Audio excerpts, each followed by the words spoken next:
इस राज्य में 50% बिजली माफ, महिलाओं के लिए 33% आरक्षण का प्रावधान, सरकारी कर्मचारियों का बढ़ाया गया वेतन, ट्रांसजेंडरों के लिए बोर्ड का गठन।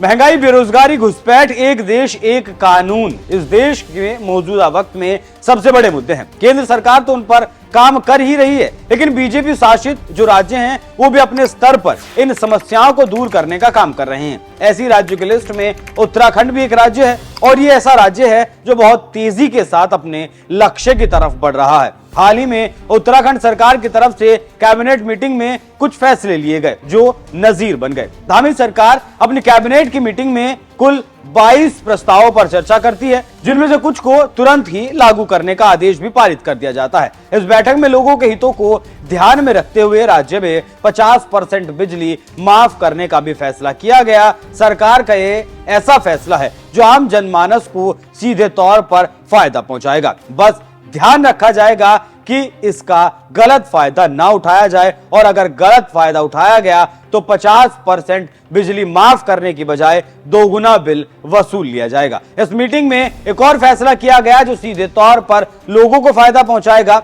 ये फैसला खास तौर पर उन कर्मचारियों के लिए लिया गया जो रिटायर हो रहे हैं। रिटायर हो रहे कर्मचारियों को उनकी सेवा के आधार पर नेशनल इंक्रीमेंट का फायदा दिया जाएगा। इसके अलावा सरकारी विभागों में ड्राइवर की वर्दी भत्ते को 2400 रुपए से बढ़ाकर 3000 रुपए कर दिया गया। इन फैसलों के साथ ही सहकारिता विभाग में महिलाओं के लिए 33% आरक्षण का भी प्रावधान किया गया, और सबसे बड़ा तोहफा दिया गया ट्रांसजेंडरों को, जो लंबे वक्त से अपने लिए एक अलग बोर्ड के गठन की मांग कर रहे थे। इस मीटिंग में गौ सदन की स्थापना के साथ साथ ट्रांसजेंडर समुदाय के लिए पर्सनल कल्याण बोर्ड के गठन पर भी मोहर लगा दी गई। साथ ही आंगनबाड़ी में काम करने वाली महिलाओं के लिए भी नियमावली लागू करने को मंजूरी दे दी गई। इस कैबिनेट की मीटिंग में महिलाओं का भी ध्यान रखा गया, सरकारी कर्मचारियों का भी ध्यान रखा गया, ड्राइवरों के लिए भी प्रावधान किया गया, ट्रांसजेंडरों को तोहफा दिया गया तो भला छात्र कैसे पीछे रह सकते थे। मीटिंग में उच्च शिक्षा विभाग के छात्रों को भारत दर्शन की सुविधा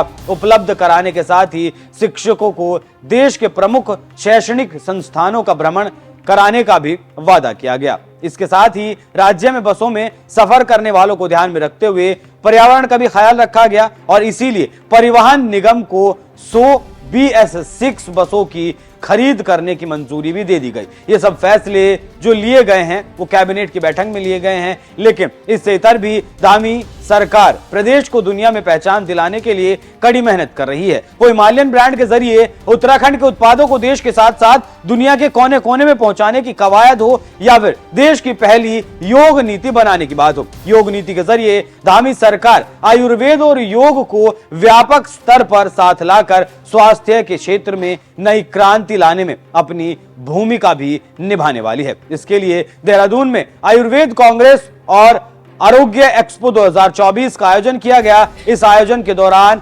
मुख्यमंत्री पुष्कर सिंह धामी ने कहा कि हमारे लिए गर्व का विषय है। इस कार्यक्रम में 50 से ज्यादा देशों के प्रतिनिधि और 6000 से ज्यादा विशेषज्ञों ने भाग लिया। एक्सपो में लगाया गया 250 से ज्यादा स्टॉल आयुर्वेद की वैश्विक स्तर पर स्वीकार्यता का प्रमाण दे रहे हैं। और सिर्फ योग नीति को लागू करने वाला उत्तराखंड देश का पहला राज्य नहीं है, बल्कि देश में यूनिफॉर्म सिविल कोड को लागू करने वाला भी पहला राज्य बन चुका है। तो उत्तराखंड जिस तरीके से चहुमुखी विकास के रास्ते पर निरंतर दौड़ रहा है, उसे देखकर ऐसा कहा जा सकता है कि जिन समस्याओं से उत्तराखंड के लोग लंबे वक्त से परेशान थे, उनका निदान अब करीब है। तो जिस तरीके से धामी सरकार राज्य में विकास की बाढ़ ला रही है, उस पर क्या है आपकी राय? कमेंट कर हमें जरूर बताएं। धन्यवाद।